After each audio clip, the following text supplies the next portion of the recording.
Good morning students.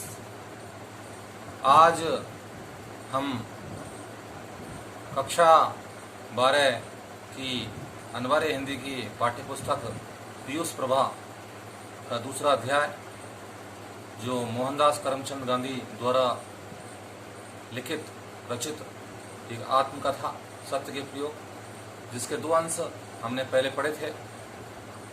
पहला अंश था शब्द पोशाक में और दूसरा था बलवान से भिड़ंत। इसके बाद तीसरे बिंदु पर हम आज चर्चा करते हैं। तीसरा बिंदु है आत्मिक शिक्षा। महात्मा गांधी जी ये मानते थे कि जिस प्रकार शारीरिक शिक्षा और मानसिक शिक्षा विद्यार्थियों को दी जानी आवश्यक है, ठीक उसी प्रकार आत्मिक शिक्षा का दिया जाना भी आवश्यक है। जिस तरह से शारीरिक शिक्षा के लिए कसरत की आवश्यकता होती है, मानसिक शिक्षा के लिए भी अभ्यास की आवश्यकता होती है, ठीक उसी प्रकार आत्मिक शिक्षा के लिए भी कई बातों की आवश्यकता होती है। उन्होंने अपनी इस आत्मकथा में कहा कि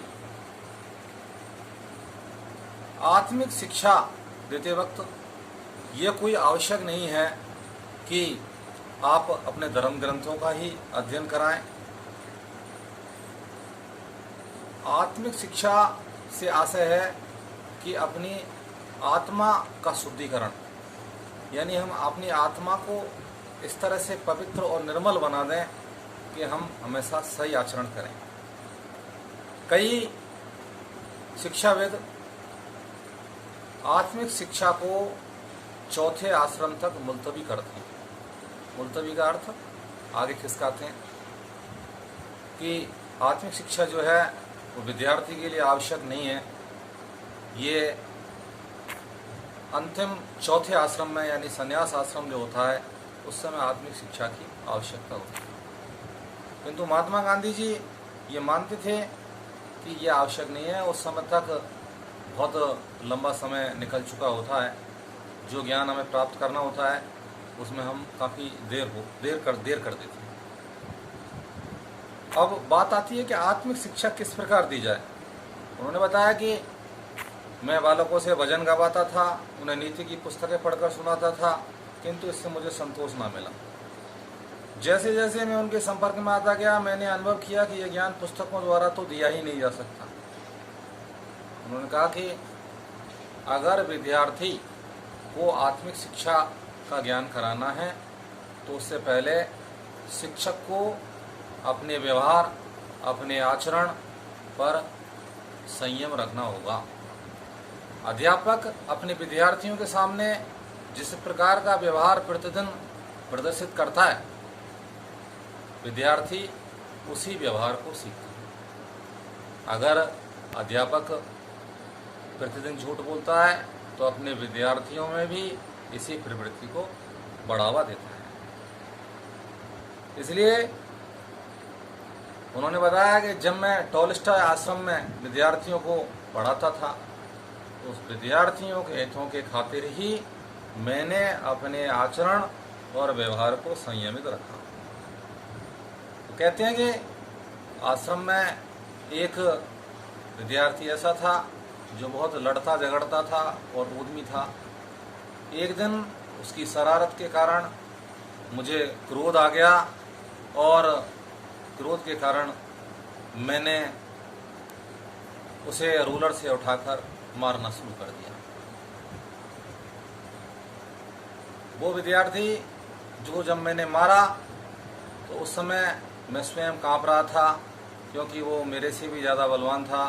हो सकता था कि वो मेरा मुकाबला करने को तैयार होता, किंतु उसने मेरी मनोस्थिति को भांपा और उसने कुछ नहीं कहा। बाद में मुझे इस बात का बहुत प्रायश्चित हुआ और मैंने ये महसूस किया कि मैंने जो नीति आज अपनाई थी वो बिल्कुल गलत थी। विद्यार्थियों को दंड के बजाय प्यार की भाषा से ज़्यादा अच्छी प्रकार से समझाया जा सकता है।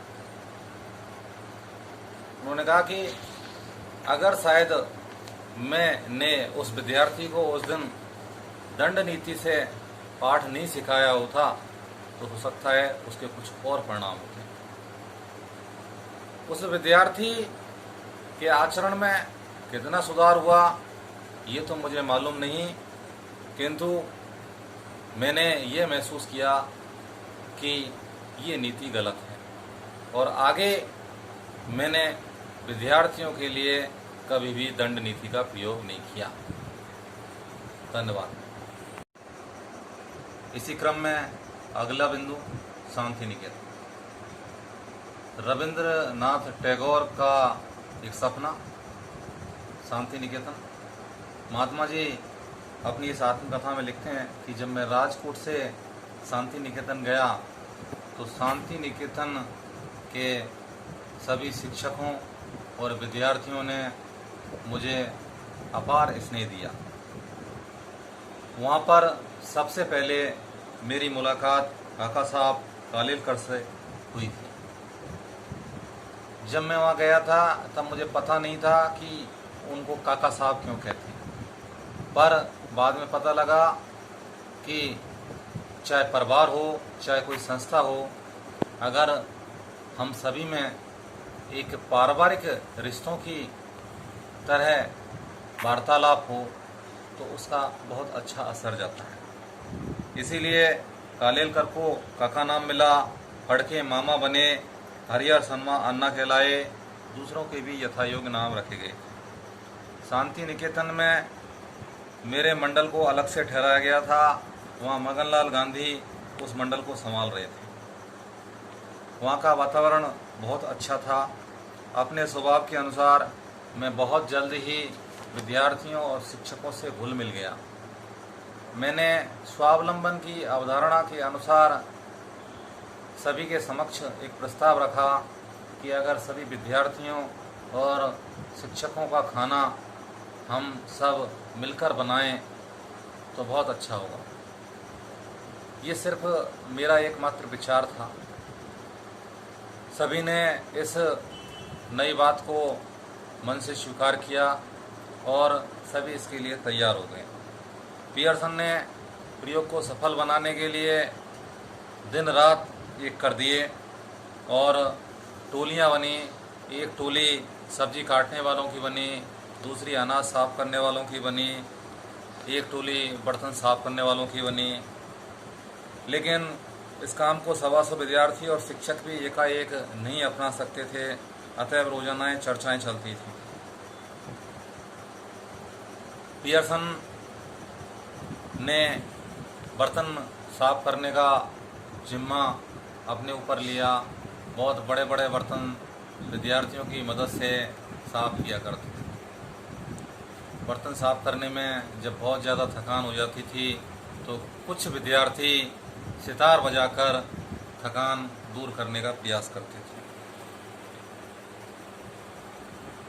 रसोई बहुत सीधी सादी बनती थी, मसालों का प्रयोग बहुत कम किया जाता था और भाप से पकाई हुई सब्जियां और खाद्य पदार्थ तैयार किए जाते थे। मेरा शांति निकेतन में रहने का लंबे समय तक मानस था, किंतु ईश्वर को शायद ये मंजूर नहीं था और मैं मुश्किल से वहाँ 1 हफ्ता रहूँगा। तभी मुझे एक तार प्राप्त हुआ जिसमें पूना से मेरे साथी गोपाल कृष्ण गोखले के अवसान यानी मृत्यु का तार प्राप्त हुआ। शांति निकेतन शोक में डूब गया। मंदिर में शोक सभा आयोजित की गई और उसके बाद मैं, मेरी पत्नी और मगनलाल जी गांधी तीनों पूना के लिए निकल गए। बाकी सभी लोग शांति निकेतन में रहे। मुझसे एंड्राज जो मेरे साथ आए थे उन्होंने मुझसे पूछा क्या आपको ऐसा लगता है कि हिंदुस्तान में आपके लिए सत्याग्रह करने का कोई अवसर प्राप्त होगा। तब मैंने कहा अभी मेरा ऐसा कोई विचार भी नहीं है। अभी मुझे 1-2 वर्ष यहाँ पूरे भारत का भ्रमण करना है और उसके बाद अगर आवश्यकता हुई तो मैं अवश्य सत्याग्रह करूंगा। हिंद स्वराज के बारे में जो मैंने अपने विचार व्यक्त किए थे, गोखले जी उसका मजाक उड़ाया करते थे। आप एक वर्ष हिंदुस्तान में रहकर देखेंगे तो आपके विचार अपने आप ठिकाने आ जाएंगे। Thank you. आत्मकथा के अंतिम अंश में खादी का जन्म। यहाँ महात्मा जी लिखते हैं कि मुझे याद नहीं कि सन 1908 तक मैंने चरखा या करगा कभी देखा हो। सन 1915 में जब मैं दक्षिण अफ्रीका से हिंदुस्तान वापस आया तब भी मैंने चरखे के दर्शन नहीं किए।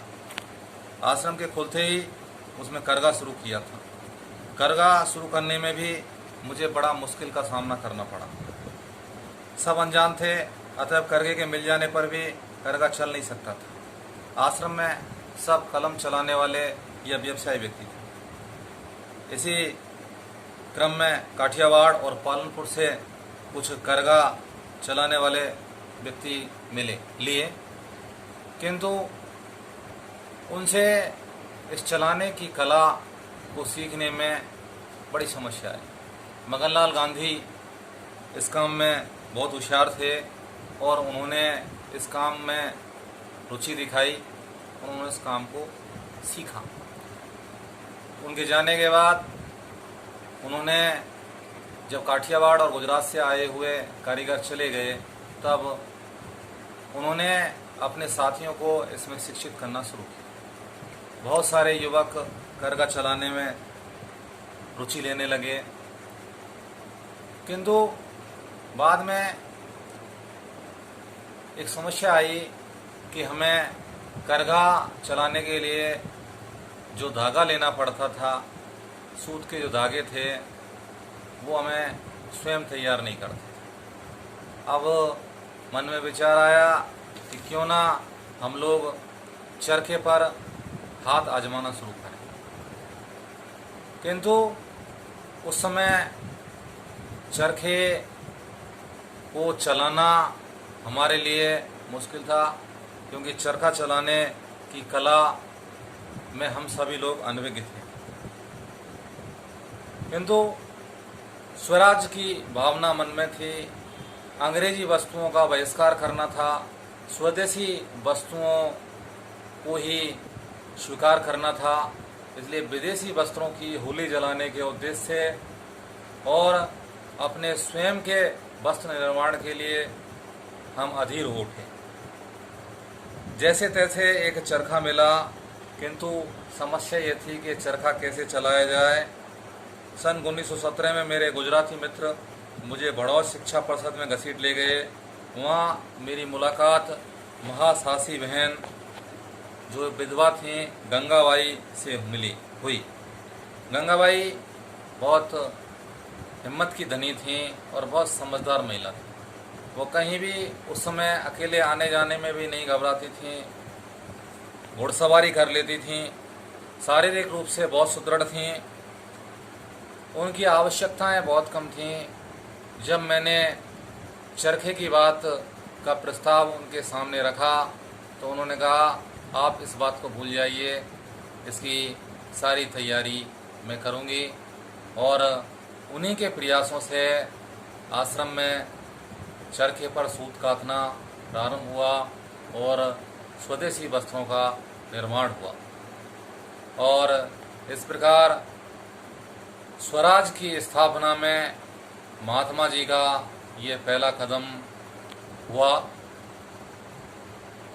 इस पाठ के जो बिंदु हैं, उन बिंदुओं से आपको महात्मा जी के जीवन का स्पष्ट दर्शन देखने को मिलता है।